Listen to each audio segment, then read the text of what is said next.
Bonjour, bon bah je crois que j'ai eu un petit problème technique, hein, voilà. Du coup je réapparais avec mon téléphone. Donc c'était quand même pour dire que je venais faire ce premier Facebook Live suite donc à notre premier défi qui était de proposer son aide. Alors comme je le disais, sur la carte c'était marqué plutôt proposer son aide à une association. Et je vous avais dit, comme l'idée, c'est quand même de sortir de notre zone de confort pour aller voyager en zone magique. Voilà, même si c'était pas une aide à une association, c'était vraiment comment je peux, pendant cette semaine-là, proposer mon aide. Donc déjà, l'aide, ça pouvait être du temps, ça pouvait être de l'argent, ça pouvait être des ressources, comme j'allais dire, peut-être donner son temps, donner des conseils, rendre visite à une personne âgée. C'était pas forcément quelque chose de régulier, hein, ça pouvait être quelque chose de ponctuel. Mais voilà, l'idée c'était de partager ça avec vous. Alors déjà, ce que je voulais vous dire, c'est que beaucoup d'entre vous m'avaient partagé ce qu'elles faisaient déjà dans ce domaine-là, et c'était vraiment très inspirant. J'ai été super contente de voir que finalement beaucoup d'entre vous donnaient déjà beaucoup de leur temps. Donc je vous ai aussi un petit peu interrogé sur qu'est-ce que cela vous apportait. Et c'est ce qu'on va un peu voir aujourd'hui, ce que ça vous apporte à vous et ce que dit la science, la psychologie positive à ce sujet. La première chose aussi, moi, c'est je vais vous dire comment j'avais vécu l'expérience. C'était quelque chose qui tombait à pic, on va dire, comme challenge, puisque ça faisait un petit moment déjà que moi je me disais que j'avais envie d'apporter mon aide à une association. On a été touché en particulier avec ma grande fille par une chanson qui passe beaucoup à la radio en ce moment et qui s'appelle Merci. Alors je ne sais pas si vous en avez entendu parler, qui relate un petit peu l'histoire de certains migrants.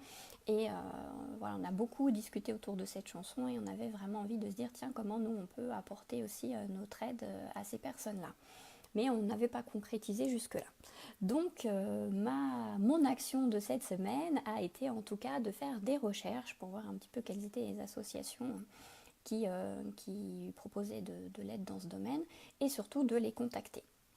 Bon, à ce jour, je n'ai pas eu de réponse, mais en tout cas, voilà, d'avoir, comme on dit, et ça c'est une expression importante à retenir, j'ai lancé mon sac par-dessus le mur. C'est-à-dire que voilà, j'ai déjà engagé l'action et derrière, voilà, je vais pouvoir aller encore un petit peu plus loin. Donc on a envoyé ce mail et on attend un petit peu les retours pour voir ce que ça donne. Mais déjà j'ai été super contente d'avoir franchi ce premier pas. Ravie de me dire que c'est quelque chose qu'on va pouvoir aussi peut-être partager en famille. Et voilà, vraiment d'avoir concrétisé, parce que ça me tournait dans la tête depuis un petit moment. Et là je me dis, je vais peut-être pouvoir vraiment en faire quelque chose.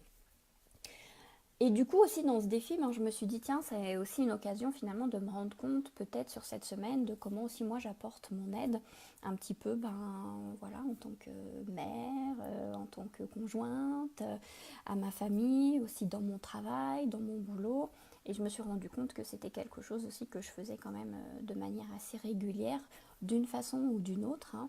Et c'est vrai que ça me permet de me sentir bien, ça me permet de me sentir utile et surtout ça me permet, je trouve, et quelqu'un d'autre d'ailleurs l'a dit, de me sentir cohérente. Voilà, parce que vraiment j'ai l'impression d'être liée à mes valeurs et à ce que je pense et que c'est vraiment concrétisé dans ma vie aujourd'hui, dans ma réalité. Notamment l'année dernière, hein, j'étais dans cette envie aussi de me dire je vais apporter mon aide à la terre quelque part et on s'est engagé dans une démarche pour diminuer nos déchets. Et voilà, ça a changé pas mal de choses dans notre quotidien et j'en suis vraiment super contente parce que j'ai l'impression, comme on dit, d'apporter ma part du colibri, hein. Si on se mettait tous à faire comme le colibri, apporter chacun sa goutte, peut-être qu'on arriverait à éteindre l'incendie. Donc voilà pour moi, voilà comment j'ai vécu ce premier défi. J'allais dire du bien-être, de la satisfaction, de la cohérence avec mes valeurs. Donc voilà un sentiment d'apaisement et de cohérence. Aujourd'hui, hein, ce que je voulais aussi, c'était vous apporter un partage de ce que dit la science là-dessus. D'ailleurs, s'il y a des gens qui sont connectés, alors comme j'ai mon téléphone, j'arrive pas très bien à voir qui, mais si vous avez des questions, peut-être qu'elles apparaîtront sur mon téléphone et je pourrai y répondre. Mais voilà, sinon, promis, je ferai mieux mercredi prochain. Normalement, ma Freebox sera réparée et du coup, je pourrai accéder à tout ça avec mon ordinateur. Donc il est vraiment prouvé hein, que être bon et généreux envers les autres augmente notre sentiment de bonheur. Alors je relis mes petites notes, mais déjà c'est parce que ça nous permet aussi de percevoir autrui d'une autre façon. Voilà, par exemple, il donnait comme exemple les sans-abri, où parfois on a une certaine perception de ces gens-là, et quand on commence à nous apporter à apporter son aide à ces personnes-là, à discuter avec eux, à aller les rencontrer, on peut percevoir ces personnes-là d'une manière complètement différente et d'une manière aussi peut-être plus positive. Ça nous permet aussi en fait de nous rendre compte de la chance qu'on a. Moi typiquement je crois que dans notre famille on a vraiment réalisé la chance aussi qu'on avait d'être né en France, dans un pays voilà, qui n'est pas en guerre, qui est en paix. On a pu discuter autour de ça et du coup émane de ces discussions une certaine gratitude sur des choses qui nous semblent en l'occurrence acquises jusqu'à présent. Donc ça j'ai trouvé que c'était très intéressant aussi. Ça nous permet aussi toujours de nous défocaliser de nos propres problèmes, hein, aussi d'aller regarder autrui et ça permet aussi de prendre du coup du recul sur notre propre situation. Donc voilà, je trouve ça aussi vraiment intéressant de se dire on défocalise de ce qui ne va pas sur nous, on s'intéresse aux autres et finalement on peut arriver aussi à regarder notre situation voilà, d'une autre façon. Ah, je vois, bonjour Céline. Ouais, ça marche, youhou. Merci du coup de m'avoir fait coucou parce que je constate que la technique fonctionne du coup. Euh, donc voilà, je continue. Et puis aussi, ça peut permettre, quand on se lance voilà, dans aider quelqu'un, aider une association, de se rendre compte peut-être que on a certaines capacités, certaines aptitudes. On peut peut-être même se découvrir justement de nouveaux talents, de nouvelles ressources. Et du coup, on a un sentiment aussi, un sentiment d'accomplissement et d'efficacité. Merci Céline de me dire que ça marche. Du coup, la science dit quoi? La science, elle dit qu'apporter son aide, ça permet d'augmenter notre bien-être, ça permet d'augmenter notre estime de nous-mêmes. Hein. C'est cette histoire aussi, comme je vous disais, de cohérence entre nos actes, nos valeurs, donc entre ce qu'on pense, ce qu'on dit, ce qu'on fait. Euh, Aussi, quand on donne de l'aide, on peut aussi parler de générosité, on s'en rend compte, hein. On a ce sentiment que finalement, bien sûr, on va apporter à l'autre, mais aussi on s'apporte à nous-mêmes. Quand vous faites cet acte de gentillesse, souvent vous vous rendez compte que ça vous fait du bien. Ah, j'ai une autre visiteuse. Coucou maman. C'est chouette. Et puis aussi, ce que dit la science, c'est que ce qui est important, c'est quand on fait ces actes de générosité, c'est aussi de le faire de manière positive. C'est-à-dire de ne pas le vivre comme une contrainte. C'est important ça, de respecter ça. Il ne faut pas que ça devienne une contrainte peut-être d'aller aider telle association tous les jours à telle heure. C'est pour ça que vous pouvez peut-être varier votre manière d'apporter de l'aide, varier le type de public avec lequel vous le faites. Tout ça pour toujours être dans une démarche vraiment positive qui vous apporte et pas être dans quelque chose qui devienne en fait contraignant au fur et à mesure du temps. Hein, ce qu'on appelle en psychologie positive cette adaptation parfois étonique. On s'habitue et on n'en retire plus les bénéfices en tout cas. Donc plutôt quelque chose qui reste frais et significatif pour vous.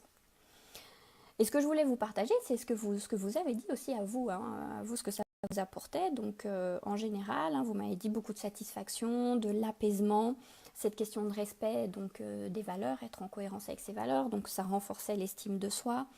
Il y a quelqu'un qui m'a partagé aussi cette notion d'alignement, de cohérence, de sens, du bien-être, de la fierté et ce sentiment d'utilité. Donc voilà, j'espère que ça ça inspirera les autres. Alors il y a Céline qui me dit ta maman s'appelle Sauvage et toi Ose, c'est génial ça. C'est vrai que c'est rigolo. On est dans une famille où on se lance des défis. Et puis voilà, il y avait un point aussi essentiel que je voulais vous partager, c'était que finalement cette générosité par rapport à l'autre avait souvent une cascade d'effets positifs parce que quand vous faites un geste envers l'autre, souvent cette personne se souvient de ce geste et peut-être que des fois par elle-même va se dire je vais faire un geste aussi envers quelqu'un d'autre et ça fait un petit peu cet effet boule de neige. Et puis surtout cette générosité, j'allais dire, elle répond à un besoin fondamental qu'on a tous, d'être liés, d'être ensemble. Et c'est ce que j'avais aussi envie d'initier avec ces défis-là, ce sentiment d'être liés et puis de vouloir avancer, d'avancer ensemble. Bon, juste pour aller un tout petit peu plus loin, sachez qu'ils ont fait des études en psychologie positive aussi, hein, qui a vraiment montré que quand on s'investit dans une activité bénévole, ça atténue également les symptômes dépressifs. Donc vraiment, on peut même être sur un bénéfice au niveau de la santé. Voilà, pour conclure, ce que je dirais, c'est que si vous souhaitez continuer ces actions-là, hein, parce que vraiment, je trouverais ça très chouette, et moi d'ailleurs, je vais continuer à m'engager dans mon action-là, pour tous les bénéfices que je vous ai montrés. Ce qu'il faut, hein, on va dire, les points de vigilance seraient toujours peut-être de bien vérifier que ces actions-là vous apportent toujours quelque chose, et surtout qu'elles respectent, j'allais dire, bien choisir le rythme et la mesure. Hein, ce que je vous disais, c'est que il ne faut pas que ça se transforme en contrainte. Toujours garder ce sens, cette signification pour vous, ce plaisir, cette fraîcheur, ce sens.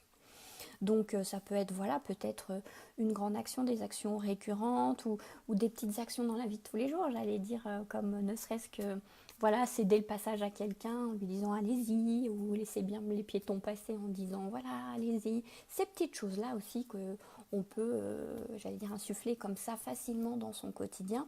C'est aussi quelque part, c'est un peu une aide, une manière aussi différente d'apporter son soutien.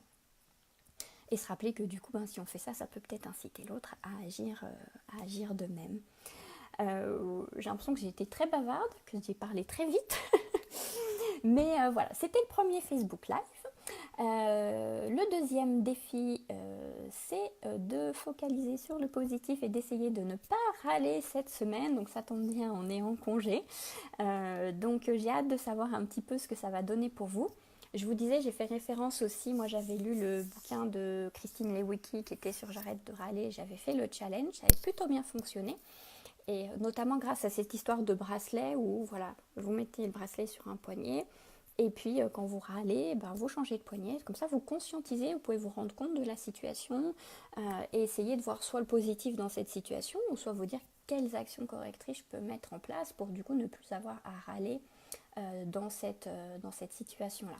Ah, merci Céline de me confirmer que ça va, on comprend. J'ai l'impression que j'ai un débit de parole. Et puis, je pense que je vous donnerai pour mercredi prochain l'heure précise du Facebook Live. Là, je n'étais pas hyper bien organisée dans ma journée, donc je ne savais pas trop quand j'allais le faire. Mais je vous communiquerai une heure, comme ça, si vous avez des questions, vous pouvez me les poser pendant, ou n'hésitez pas aussi à me les poser avant. Voilà les audacieuses. En tout cas, je suis ravie de pouvoir partager tout ça avec vous. Moi-même, je suis très contente parce que ça me met dans une bonne dynamique aussi. Et puis, ça me permet de vous apporter aussi quelques éclairages, on va dire peut-être plus théoriques, mais en tout cas, partager encore sur la psychologie positive. Et écoutez, je vous souhaite en tout cas une très belle journée. N'hésitez pas à me faire part de vos commentaires. Et puis, lançons-nous dans ce nouveau défi. On se retrouve mercredi prochain pour faire un petit débrief là-dessus. Ou après que vous ayez regardé effectivement la vidéo en replay. Je vous embrasse. Bonne journée, à bientôt.